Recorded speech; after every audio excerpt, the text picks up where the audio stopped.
Karen said my mailbox was aesthetic pollution. Then she hit it 6 times. So I installed a trap, not an illegal one, just a 220-pound steel reinforced HOA approved mailbox that ate her Escalade for breakfast. The best part, every second was caught in 4K, multiple angles, instant replay, community commentary. The only thing she broke harder than her SUV was her reputation. 6:12 a.m. The September breeze still cool against the front lawn, and there I was, holding my first cup of coffee, savoring something rare. Quiet. I had just moved back into my grandparents' old Cape Cod-style home 2 months ago in Sagewood Ridge, Oregon, never expecting to enjoy the slow pace of suburban life. This place looked like it was lifted straight from a postcard. White picket fences, perfectly trimmed lawns, shiny SUVs parked just right, and neighbors who waved hello but never asked too many questions. After a decade designing practical effects for Hollywood, fake rain, collapsing sets, stunt traps, I figured I deserved a little real peace. And my grandparents' house, the one they'd lived in for 40 years, seemed like the perfect retreat from all the chaos of movie sets. Most of my time was spent in the garage, my mini workshop, building mechanical models for small studios, a way to keep my skills sharp and earn some extra cash. The neighbors seemed happy enough with my low profile, no parties, no cars blocking the street. For the first month, I thought I'd passed the HOA's unspoken trial period. Things were so peaceful, I even started replanting the rose garden my grandmother once lovingly tended. I remember her telling me, just keep the flowers pretty and don't play your music too loud and they'll leave you alone. I believed her until Karen showed up. Karen, whoever she really was, I never cared to find out, knocked on my door one Monday morning wearing a shiny pastel pink suit that looked like cheap vinyl car seats, sporting a HOA president badge that seemed more souvenir shop than official. She smiled a smile I swear she'd practice in front of a mirror. "Welcome to the neighborhood, Mr. Morgan," she said with a syrupy voice that made me check if my hand was sticky with honey. "We're always thrilled to have new residents, especially those who work in the arts." Her eyes flicked quickly toward my garage like she was sizing up the chaos a power saw might cause. Behind her stood Carl, a thinning-haired guy introduced as the vice president, who barely spoke except to nod stiffly like a bobblehead on a dashboard. The conversation should have been harmless if it hadn't felt like a disguised civil investigation. Karen asked about my work hours, whether I had a girlfriend, any plans to renovate, and if I'd installed any security devices that might impact the community's privacy. I answered politely, wearing a professional smile like an extra on a film set, trying not to draw attention. But there was something in her gaze, the way she locked eyes without blinking, that sent a chill down my spine. As she left, she glanced back and said, "Oh, your mailbox looks a bit fragile. We get some pretty strong winds around here." I wasn't sure if that was a warning or a prophecy, but I quickly learned that when Karen said something, you'd better listen. I paid little mind to the comment until the next Monday morning when a loud crash outside made me spill coffee all over my shirt. I rushed out to find my newly installed mailbox bent like a twisted candy cane, lying nearly 10 feet from its post, and tire marks curved clearly on the sidewalk as if someone had deliberately aimed and accelerated. No car in sight, no witnesses. I stood frozen, coffee still dripping, staring at that fallen steel post like it was a silent warning. For the first time in years of building fake disasters for others to break, I started thinking about building something real and something that could protect itself. I stood there staring at the crumpled mess of twisted aluminum, still half awake and dripping with lukewarm coffee, wondering what kind of neighborhood accidentally targeted the same mailbox with the precision of a guided missile. Maybe it was a kid learning to drive, maybe a delivery guy with poor depth perception, maybe a deer with a vendetta. I tried to laugh it off. I even drove to the hardware store that afternoon, picked out a sturdier post, and spent the evening reinstalling it. Stronger this time, reinforced base, deeper anchor, my little fortress of solitude. Problem solved, right? Wrong, because exactly 1 week later, same day, same ungodly hour, boom. I didn't even need to run outside. I knew the sound now, like a steel drum dropped from a 2-story building. This time, I caught a glimpse, a black SUV speeding off, brake lights blinking like it was proud of itself. The new mailbox didn't stand a chance. Bent at a 45-degree angle, it looked like it had been personally insulted and keeled over in grief. And just like clockwork, less than 30 minutes later, Karen was at my door again. Same pastel blazers, same tight smile, like she'd just stepped out of a Stepford catalog and was dying to inspect her own damage. "Oh dear, not again," she said, her tone soaked in artificial concern. She looked over my shoulder into the house like she was casing it for future infractions. "You know, this sort of thing never used to happen around here before." She trailed off, eyes narrowing slightly. "Maybe it's just bad luck, or maybe the mailbox placement is attracting attention." Behind her, Carl hovered awkwardly with his clipboard like a secretary with stage fright. I shrugged, told her I'd be installing a security camera. Nothing big, just a little peace of mind. Her smile froze like a Windows error screen. "Ah, well, just remember, the HOA guidelines are very specific about surveillance. We wouldn't want any misunderstandings." 2 mornings later, a notice appeared on my door like a scarlet letter. "Unregistered monitoring equipment in public-facing zone, $150, 0 cents fine." A citation for a camera the size of a fun-sized Snickers bar. I read through the HOA manual she left, 56 pages of legalese written by what I can only assume were caffeinated interns and retired dictators. The rules were vague on purpose. Surveillance could be allowed if approved, and approved mean if Karen liked your face that morning. I started getting the picture. This wasn't about cameras or aesthetics. It was about sending a message, you're being watched. The third mailbox didn't even last a week. It was a Tuesday, crisp and quiet, just like the others. I was ready this time, standing in the shadows of my window with my phone recording. 5:58 a.m. The Suyasu slowed, lined up the angle like it was teeing off at a country club, and launched. I got a clear shot of the license plate, KRN 9910. I didn't even have to Google it. I'd seen that exact plate parked in front of the biggest house on the block, Karen's Castle of Control. And just like that, everything snapped into place. This wasn't coincidence. This wasn't vandalism. It was a pattern. Every move was precise, timed, and most disturbing of all, completely confident, like she believed she could do it forever and no one would stop her. That night, I didn't sleep. I sat in the garage, surrounded by bolts, steel tubing, old rigging equipment, and a folder of violation notices that smelled like toner and tyranny. I wasn't just angry. I was insulted. I've designed breakaway floors for stuntmen to fall through, exploding toilets for slapstick comedies, even fake elevator shafts that could take a 12-foot drop. If Karen wanted a war, she'd pick the wrong guy to mess with, because in Hollywood we build things that break, but sometimes we build things that break back. And I had just the blueprint in mind. The blueprint started as a sketch on the back of a parking citation, a crude outline of a mailbox, but one with secret security reinforced steel ribs, a shock-absorbent core, a base buried deep enough to anchor a small lighthouse. It wasn't just revenge I was designing. It was a message in architectural form. I see you, Karen. I spent the next 2 days measuring city ordinances, researching material limits, and testing small-scale bills in my garage like I was prepping for a Mythbusters episode. Everything had to be legal. Everything had to look normal, because if there's one thing Karen couldn't stand, it was something she couldn't control that still followed the rules. I played it cool the next time she drove by, pretended to be watering the lawn while she circled my house for the 4th time that day. She slowed down, of course, took pictures from the driver's seat. Her tinted sunglasses couldn't hide the way she craned her neck to see over my hedges. I waved, and she didn't wave back. Just made a note on a clipboard she kept in the passenger seat, like a general surveying a battlefield she believed was already won. That night, I poured concrete at 11:43 p.m. under the cover of sprinkler mist and a new moon. By morning, all anyone could see was a modest-looking mailbox on a modest little plot, just like the others, except this one could probably survive a Category 2 hurricane. By the end of the week, the passive-aggressive warfare escalated. I woke up to 5 new violation notices posted like ransom letters taped to my front door. Grass height, 3.4 inches. Unauthorized curb lighting, unregistered driveway coating finish. One even cited excessive posture during yard maintenance. That's right. Apparently I mowed with an intimidating stance. Karen had officially lost the plot, but the timing wasn't random. These weren't arbitrary. They were warnings, the way predators circled before they pounce. And every time I took down a yellow slip, she was parked across the street, watching, phone in hand, recording. always smiling.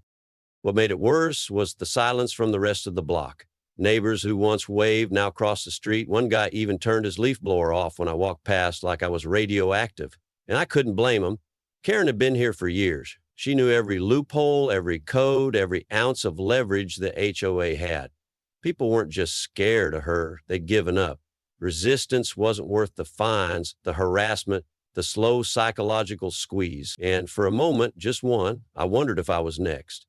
If I should cut my losses, sell the house, and get back to the chaos of studio sets and controlled explosions. Then Dolores Green knocked on my door, 76 years old, living 2 doors down, sharp as a tack and twice as dangerous.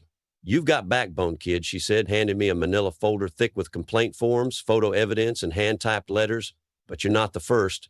Turns out Karen had made an art form out of HOA intimidation. 3 families forced out in the last 4 years, one over a bird feeder, another because their toddler had unauthorized outdoor noise activity. Dolores kept records on all of it. "I've been waiting," she said, eyes locked on mine, "waiting for someone who knows how to fight with facts, not just feelings." I opened that folder and knew I wasn't alone. And if Karen wanted a performance, well, I was about to give her one worthy of an Oscar. I spent the rest of that evening going through Dolores' folder like it was a war journal.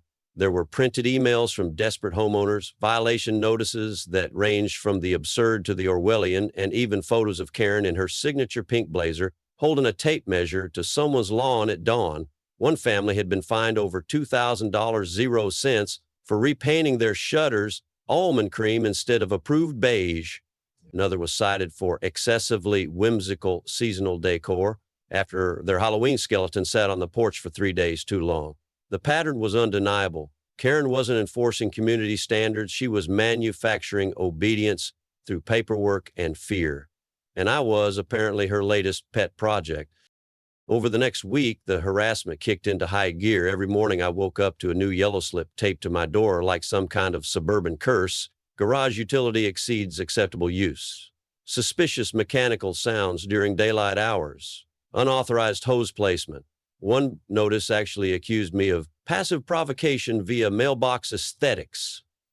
I couldn't even make that up. It was like she had a team of failed novelists writing citations. Each fine came with a ticking clock, 48 hours to comply or face escalation. And just like before, every time I stepped outside to collect a notice, Karen's black SUV was there, parked at an angle like a movie villain staking out her next victim. Sunglasses on, clipboard ready. Inside, my garage became ground zero for rebellion. I doubled down on the fortress mailbox, reinforcing the core with layered steel, rigging interior shock mounts, and embedding a pressure-contributed camera system. Not to hurt anyone, of course. That wasn't the plan. It just needed to be unbreakable, undeniable, and above all, completely legal. I even painted it the exact shade listed in the HOA handbook, rustic urban pewter, which, to the untrained eye, looked suspiciously like plain gray.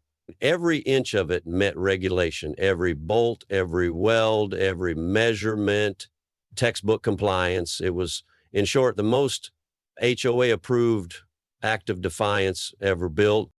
Karen, of course, noticed. She upped her surveillance, now driving by 6 times a day. Sometimes she parked across the street for 20 minutes just watching. She added new rules on the fly, delivering them through Carl, the nervous VP who looked like he'd aged a decade since this all began. "Karen wants to remind you," he mumbled one morning, "that mailbox foundations must not exceed reasonable depth." When I asked what reasonable meant, he just blinked and said, "She's working on a formal definition." I thanked him politely, closed the door, and laughed so hard I nearly pulled a muscle.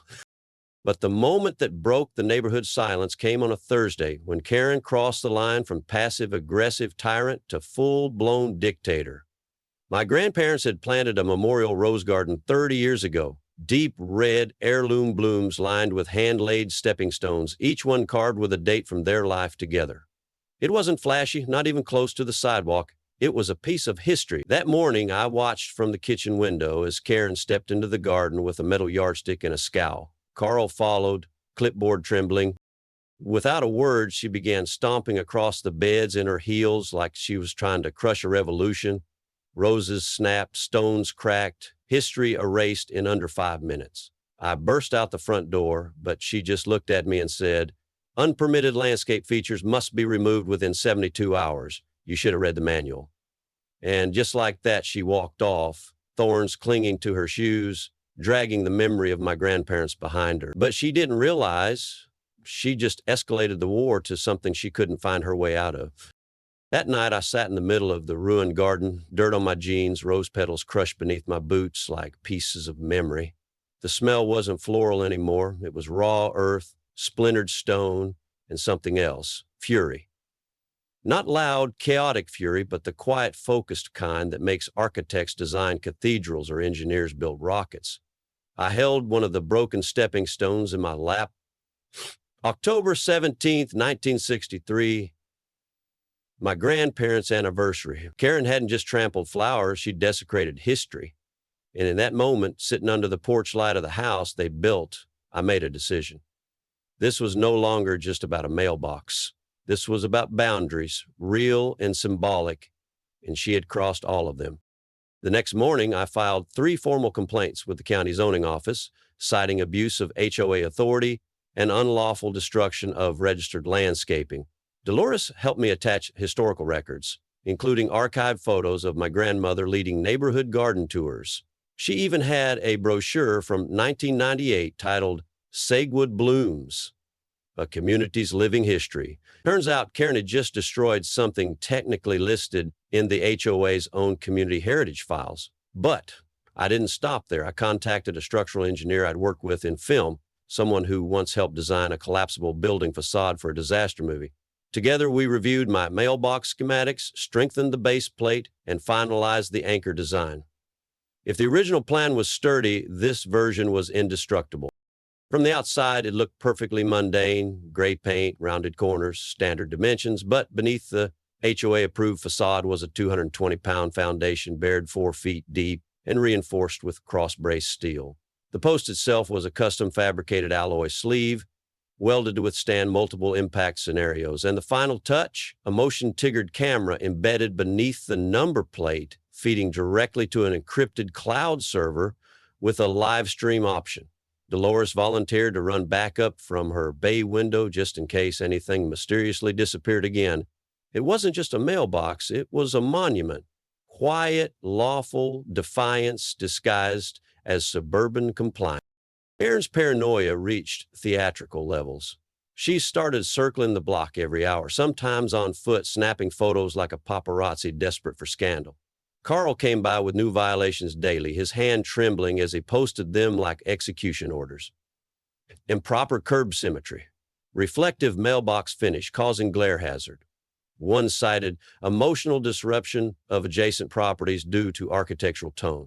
Whatever that meant, I didn't argue, I just documented everything. I started pinning them inside my garage, building a paper timeline of her unraveling. Dolores stopped by with oatmeal cookies and whispered updates like a spy. 3 other neighbors are ready to testify. She fined one guy $400, 0 cents, for wind chimes.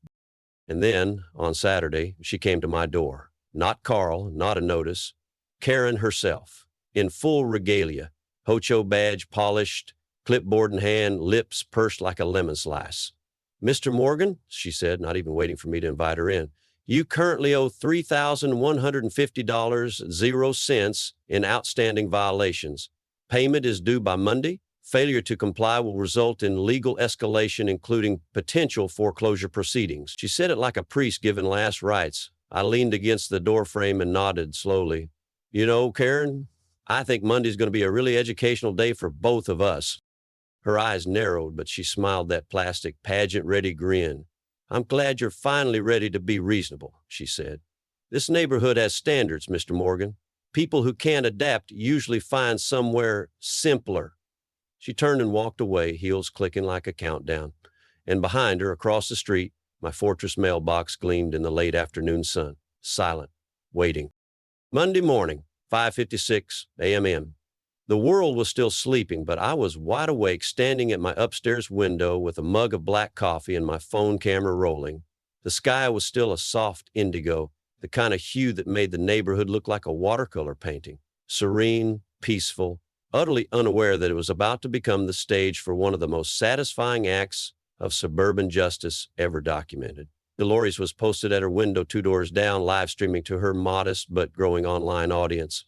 "All right, folks," she whispered to her phone, "strap in. Karen's about to make a very expensive mistake."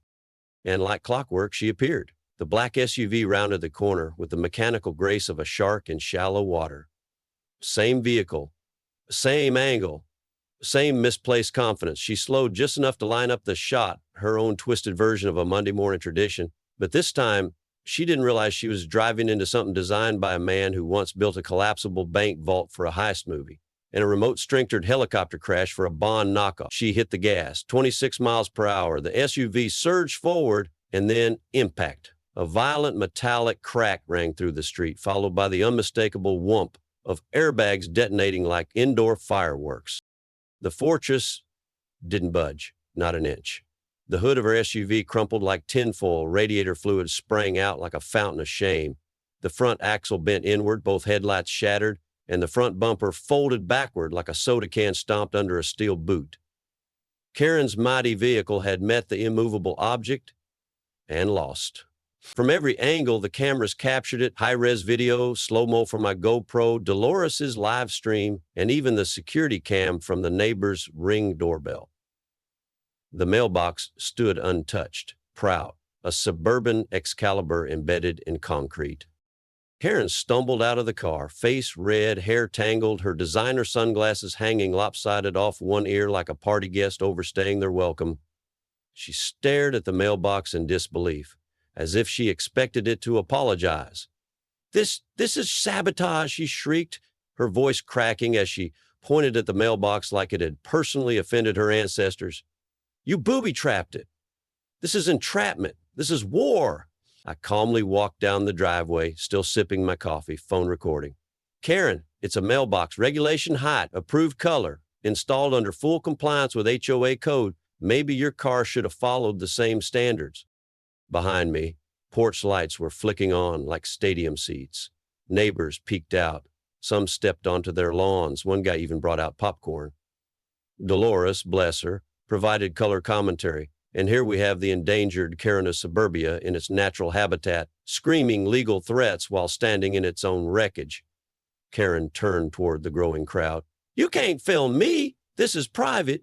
You're all violating my rights." The laughter started with one neighbor, then spread like wildfire. Because what do you call it when the HOA president destroys her own credibility? Literally, with half the block watching. You call it poetic justice. Just then, Carl arrived, early for once, his expression frozen somewhere between panic and resignation. He took one look at the carnage, the undamaged mailbox, the cameras, the gathering crowd, and without saying a word, turned around and walked back to his car. Karen was still ranting, yelling about lawsuits and structural sabotage, but nobody was listening anymore. The story had already left her mouth. It was now in the hands of the internet. Within 15 minutes, Dolores' stream hit over 1,000 views. The hashtag Mailbox Justice started trending locally. I didn't gloat. I didn't smirk. I just looked at her and said, "This could have been a peaceful neighborhood, Karen. You made it a battlefield." She didn't respond. Her SUV hissed behind her like a wounded beast. And the mailbox, still standing, still perfect, still very much undefeated. By noon, the footage had made its way from local group chats to Reddit threads titled, "HOA Karen Gets Mailboxed by Karma," and "When HOA Power Trips Go Full Metal." The full clip, complete with multiple angles, Dolores' sharp one-liners, and Karen's screeching meltdown, was already being dubbed over with dramatic music and edited into TikTok reaction videos. Someone added an explosion effect and slow-mo commentary from a British voice actor. Another account stitched it with clips from Gladiator and titled it, "Are You Not Entertained?" The internet had spoken, and Karen's reign was no longer feared. It was being memed into oblivion.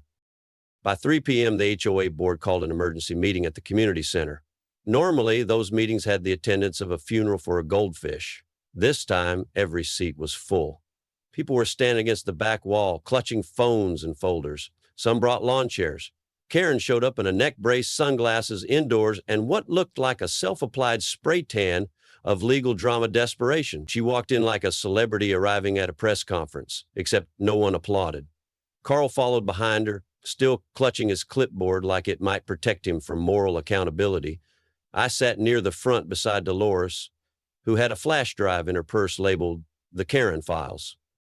The meeting opened with Karen attempting to take control. "We are here," she began, "to address a dangerous and deliberate attack against a sitting HOA official, myself, by one Mr. Eli Morgan, who constructed a malicious object intended to harm community members."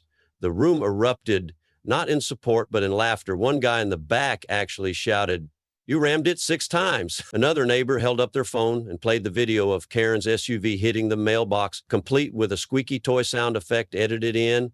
Karen tried to regain control, waving around a manila envelope full of printed screenshots and legal threats, but it was too late. The spell was broken. Then Dolores stood up, calm and composed, and plugged her flash drive into the projector. What followed was 20 minutes of documentation, emails, video clips, sworn statements, and archived violation notices dating back 5 years. She narrated it like a true community historian. Exhibit A: the Johnson family fined $1,200, 0 cents for child-generated noise. Exhibit B: the Ramirez mailbox color incident. Exhibit C: Karen stepping into my rose garden to count how many petals had dropped during a windstorm. One by one, neighbors nodded. Some audibly gasped. Others looked ashamed, realizing they'd let this go on too long. Karen's smug expression melted as the room turned, not just against her, but toward each other, with clarity. Then came the vote. A motion was raised to remove Karen from all HOA positions effective immediately. It passed unanimously. Carl abstained, mumbled something about conflicts of interest, then quietly slid his resignation letter across the table and exited stage left. Karen stood, stunned, trying to speak, but no one listened. The president's badge was removed from her blazer, symbolically and literally, and handed to Dolores. The moment felt quiet, powerful, almost cinematic. "This HOA belongs to the community again," Dolores said, straightening her new title pin. "And from now on, it's going to act like it." But the most satisfying part wasn't the vote, it was what came next. A man in a gray windbreaker from the sheriff's office approached Karen after the meeting. He politely asked her to step outside. Apparently, a formal investigation had been launched into repeated acts of property destruction, harassment, and potential fraud related to misuse of HOA fines. Someone had anonymously submitted all the footage and documents, including the folder I found in my mailbox that afternoon with a sticky note, "For law enforcement use only." Karen froze. For the first time, she had nothing to say, no fake smile, no clipboard, just silence. Then the officer asked, "Ma'am, do you understand these rights?" And just like that, the woman who ruled our block like a petty tyrant walked out, flanked by deputies, not neighbors. That evening, as the sun dipped below the rooftops of Sagewood Ridge, families who once kept their curtains closed stepped onto their porches. Someone brought cookies, someone else rolled out a grill. Kids rode scooters down the sidewalk without being told their laughter was a noise violation. And my mailbox? Still standing, proud as ever, now with a little homemade sign taped on the side that read, "Respect goes both ways." A week later, the neighborhood felt different, lighter somehow, like someone had opened a window in a stale room. The HOA office, once a place where paperwork went to die and complaints were born, had transformed into an actual community space.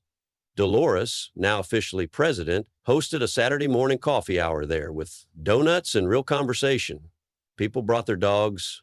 Kids drew on the sidewalk with chalk. No one measured grass. No one got fined for planting sunflowers. For the first time since I moved in, people made eye contact. They waved. They smiled. Genuinely, not the HOA-approved kind. As for Karen's house, it went on the market quietly, listed by a third-party agency with no open house and no HOA endorsement. Word spread fast that she'd vacated under legal pressure. Some say she moved in with a cousin out of state. Others claim she's trying to start a new HOA somewhere else. But no one really cared. Her era here was over. What mattered now was what replaced her. Dolores set up a review board for past violations. Within 2 weeks, nearly $40,000, 0 cents worth of nonsense fines were overturned. Refund checks were mailed out. Some folks cried. One neighbor baked Dolores a lasagna so big it had its own gravitational pull. My mailbox naturally became a bit of a local legend. Teenagers took selfies with it. A guy down the street asked if he could build one just like it. Even the new mail carrier said, Heard this thing took out an Escalade. I added a small plaque at its base that read, "Engineered with love, built with spite." Just for fun. The best part, the roses. A few of the heirloom plants that survived Karen's Stomp Fest had started to regrow. Dolores helped me replant the ones we could save, and several neighbors pitched in to restore the garden with cuttings from their own yards. It wasn't just a tribute anymore, it was a collective promise. One afternoon, a young couple knocked on my door with their daughter in tow. They just bought the house across the street, Karen's old fortress. "We heard this neighborhood used to be intense," the dad said cautiously. I smiled and nodded. It was, but now it's recovering. Their daughter ran straight to the mailbox and tapped it like it was a magical artifact. "Is it true this thing beat a car?" she asked. I crouched down and whispered, "Sweetheart, this thing didn't just beat the car, it survived a Karen." Her parents laughed, relieved, and for the first time in a long while, the street felt like a place where stories might actually begin, not. That night, I sat on the porch with a beer in hand, watching the sunset settle over Sagewood Ridge like a blanket that finally fit. The street was quiet, but not the fearful kind. Peaceful. Real. Kids were laughing in driveways. Sprinklers ticked away in the distance. No one was watching from tinted windows or jotting notes on clipboards. Just neighbors. Living. My eyes drifted to the mailbox, still gleaming under the porch light, standing firm, not just as a symbol of resistance, but of resilience. Because in the end, that's what beat her. Not the steel, not the cameras, not even the internet. It was a community finally remembering that silence is a choice and choosing not to be quiet anymore. Sometimes the loudest form of resistance isn't shouting, it's standing your ground so firmly that the people trying to push you over fall on their own. This wasn't just a story about a mailbox or a power-hungry Karen. It was about boundaries, physical, emotional, and communal. And what happens when someone crosses them too many times? When people finally say enough. I didn't fight back with fists or fury. I fought back with facts, engineering, and quiet defiance that proved louder than any threat she could throw. And more importantly, I didn't do it alone. One voice can be dismissed, but a neighborhood of voices, that's power. So if you've ever felt steamrolled by bureaucracy or manipulated by someone hiding behind a badge or rule book, remember this: build wisely, document everything, and never ever underestimate the strength of a well-anchored mailbox in a community that refuses to be bullied. Drop your own HOA horror stories in the comments. Let's keep building stronger together.